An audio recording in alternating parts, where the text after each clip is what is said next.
বহু বছর আগের এক শান্ত গ্রামের কথা। সেখানে থাকতেন মধ্যবিত্ত কৃষক কালাম শেখ। প্রথম স্ত্রী রহিমা বিবির মৃত্যুর পর দুই মেয়ে মরিয়ম ও জয়নব ছোটবেলাতেই মায়ের স্নেহ হারায়। সংসারের দায়িত্বে কালাম শেখ দ্বিতীয় বিয়ে করেন, কিন্তু নতুন মা আসমা বিবি ছিলেন নিষ্ঠুর ও নির্দয়। কালাম শেখ কাজের জন্য বাইরে গেলে সেই সুযোগে তিনি দুই বোনের ওপর অত্যাচার করতেন।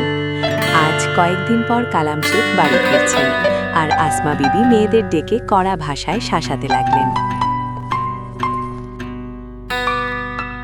এই তোরা শোন, এদিকে আয়। আজ তোর বাপ ফিরছে, খবরদার। তার আগে যদি দেখি উঠোন ঠিক মতো ঝাড়ু দেওয়া হয়নি বা রান্নার জন্য কাঠ কাটা বাকি আছে, তাহলে হাড়গোড় ভেঙে দেব। তোরা জানিস তো, আমার মেজাজ খারাপ হলে আমি কাউকেই ছাড় দিই না। ঠিক আছে মা, আমরা এখনই সব গুছিয়ে ফেলছি, আমাদের উপর রাগ করবেন না। কিন্তু মা, আমাদের বড় খিদে পেয়েছে। কাল দুপুর থেকে পেটে কিছু পড়েনি। আজ কি এক মুঠো ভাত পাবো? কাজে ফাঁকি দিলে পেটে কিছু জুটবে না। আগে সব কাজ শেষ কর, সন্ধ্যায় দেখা যাবে। আর একটা কথা, তোর বাপ এলে যদি এসব নালিশ করিস, তবে তোদের এই গ্রাম থেকেই তাড়াবো। মনে রাখিস, এই বাড়িতে তোদের থাকার জায়গা আমার দয়াতেই আছে। ঠিক সেই মুহূর্তে বাইরে গরুর গাড়ির শব্দ শোনা গেল। কালাম শেখ বাড়ি ফিরেছেন। আসমা বিবি তড়িঘড়ি করে মুখের ভাব বদলে দরজার দিকে ছুটে গেলেন।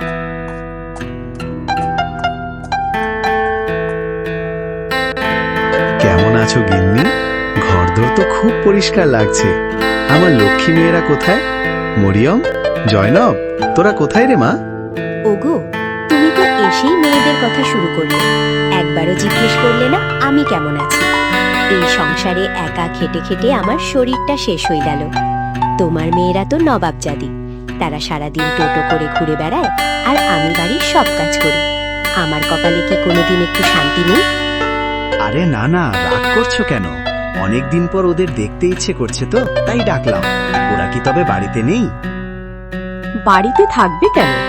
বড়টা তো এখন ডানা গজিয়েছে, মুখে মুখে এমন কথা বলে যে শুনলে তোমার কান লাল হয়ে যাবে। পাড়ার সবার সাথে ঝগড়া করে বেড়ায়। আর ছোটটাও হয়েছে তার মতো। দুজনে মিলে আমার জীবনটা বিষিয়ে তুলছে।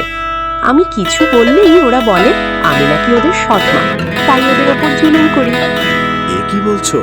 আমার মেয়েরা কি সত্যি এতটা বিগড়ে গেল? আমি তো বিশ্বাসই করতে পারছি না। আমি কি তবে ওদের ভুল শিক্ষা দিয়েছি? ভুল শিক্ষা কি আর তুমি দিয়েছ? একা পেয়ে ওদের মাথায় সব কুচিন্তা ঢুকেছে। এখন তো শুনছি গ্রামের হাটে গিয়ে মানুষের জিনিসপত্র সরাচ্ছে। চুরির বদনাম যদি একবার হয়, তবে আমার মুখ দেখানোর জায়গা থাকবে না। আমি কত কষ্টে ওদের আগলে রাখছি তা শুধু আমিই জানি। চুরি?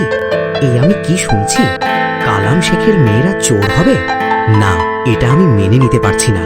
আসমা, তুমি ওদের ঠিকভাবে শাসন করো না কেন?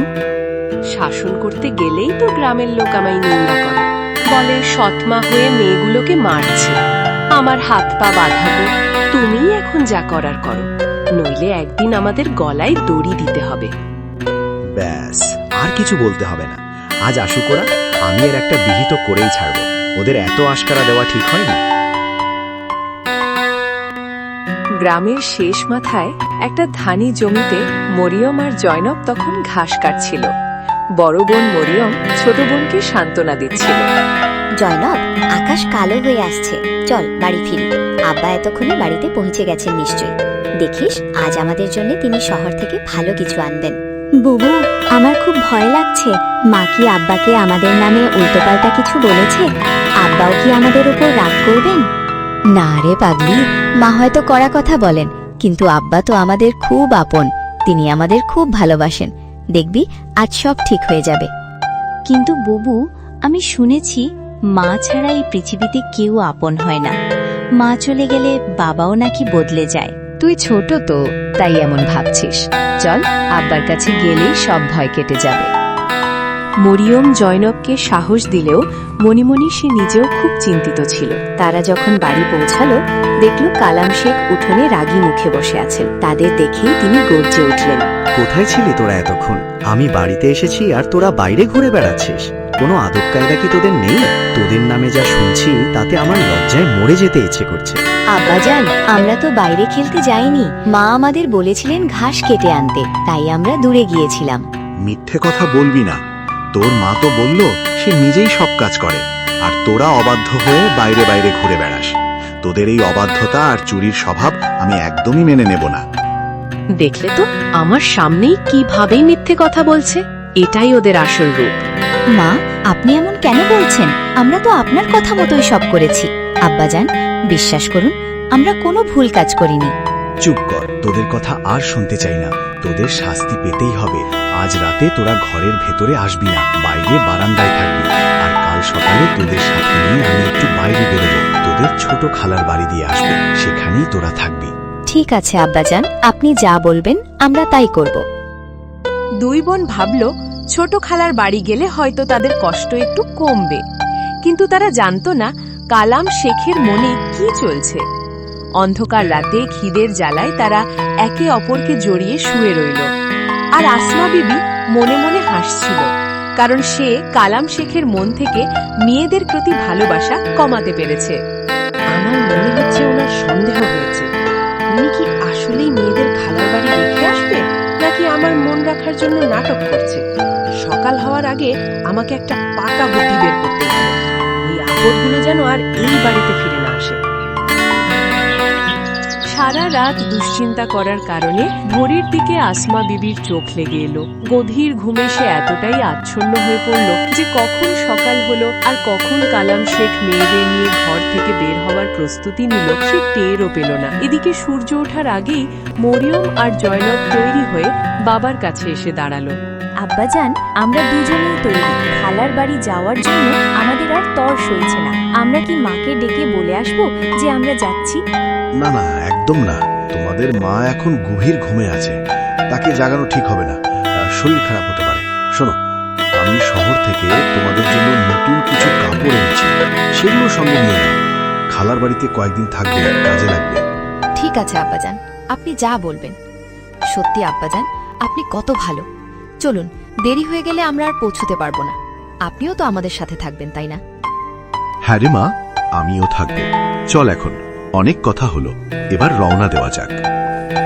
এই বলে কালাম শেখ তার দুই মেয়েকে নিয়ে গ্রামের পথ ধরে হাঁটতে শুরু করলেন। মেয়েদের মনে আনন্দ, কিন্তু বাবার মনে কি চলছে তা শুধু তিনিই জানেন। হাঁটতে হাঁটতে তারা গ্রামের বাড়িঘর পেরিয়ে অনেক দূরে চলে এলো। একসময় তারা এক ঘন জঙ্গলের পথে এসে দাঁড়ালো। চারদিকে শুধু গাছ আর গাছ, কোনো মানুষের চিহ্ন নেই। মরিয়ম চিন্তিত হয়ে বাবাকে জিজ্ঞেস করল, আব্বাজান, আমরা কোন দিকে যাচ্ছি? এদিকে তো খালার বাড়ি হওয়ার কথা নয়। আমরা তো বাড়ি থেকে অনেক দূরে এই গহীন জঙ্গলে চলে এসেছি। আমার খুব ভয় করছে আব্বা। আসলে আমরা যাচ্ছিটা কোথায়? আরে বোকা মেয়ে, তোর বাবা যখন সাথে আছে তখন ভয়ের কি আছে? আমি পথ চিনি, তবে আমি হাঁটতে হাঁটতে খুব ক্লান্ত হয়ে গেছি। তোরা এক কাজ কর, ওই যে দেখ সামনে কত বড় বড় বুনো বড়ইয়ের ঝোপ। আমি এই গাছের নিচে একটু জিরিয়ে নি। তোরা দুজন আমার জন্য ওই ঝোপ থেকে বড়ই কুড়িয়ে আন। যতক্ষণ না আমি নিজের নাম ধরে ডাকি, তোরা বড়ই কুড়াতে থাকবি, ঠিক আছে? কিন্তু আব্বাজান, বেলা ডুবে আসছে, সন্ধ্যা হতে আর বেশি বাকি নেই। যদি আমরা এখানে আর কিছুক্ষণ থাকি তবে তো রাত হয়ে যাবে। আমরা এই জঙ্গলে পথ হারিয়ে ফেলবো আব্বা। আমি আছি তো, তোদের কোনো ভয় নেই। যা বললাম তাই কর। বাবার আদেশে দুই বোন বড়ই কুড়াতে ঝোপের দিকে এগিয়ে গেল।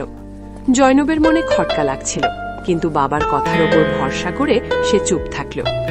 মেয়েরা চোখের আড়াল হতেই কালাম শেখ নিজের হাতের লাঠিটা শক্ত মাটিতে পুঁতে দিলেন এবং নিজের মাথার পাগড়িটা খুলে সেই লাঠির ওপর পরিয়ে দিলেন। দূর থেকে দেখলে মনে হবে কেউ দাঁড়িয়ে আছে। তারপর তিনি এদিক ওদিক তাকাতে লাগলেন। হঠাৎ গাছের ডালে একটা বড় বানর দেখতে পেলেন। বাহ, দারুণ সুযোগ! এই বানরটাকেই কাজে লাগাতে হবে। বানরের প্রিয় খাবার কলা, ওটা দিলেই কাজ হবে। কালাম শেখ তার ঝোলা থেকে কিছু কলা বের করে লাঠির উপর রাখা পাগড়িটার নিচে রাখলেন এবং বানরটিকে ইশারা করলেন। বানরটি লোভে পড়ে নিচে নেমে এলো এবং পাগড়ি পরা লাঠির পাশে বসে কলা খেতে লাগলো। কালাম শেখ পা টিপে টিপে বাড়ির পথের দিকে উল্টো দৌড় দিলেন। ওদিকে বানরটা কলা খাচ্ছিল আর মাঝে মাঝে অদ্ভুত আওয়াজ করছিল, যা দূর থেকে মানুষের গলার মতো শোনাচ্ছিল। বাপ দাঁড়িয়ে আছে, ওরাও মেয়েরা বাপ দাঁড়িয়ে আছে। শোন জয়নব, আব্বাজানের গলা শোনা যাচ্ছে। তিনি আমাদের আরো বড়ি কুড়াতে বলছেন। উনি যখন দাঁড়িয়েই আছেন, চল আমরা আরো কিছু কুড়িয়ে নিই। দুই বোন অনেকক্ষণ ধরে বড়ই কুড়াতে থাকলো। ওদিকে বানরটার কলা খাওয়া শেষ হয়ে গেল। শেষ কলার খোসাটা হাত থেকে পড়ে যেতেই বানরটা চুপ হয়ে গেল এবং সেখান থেকে সরে গেল।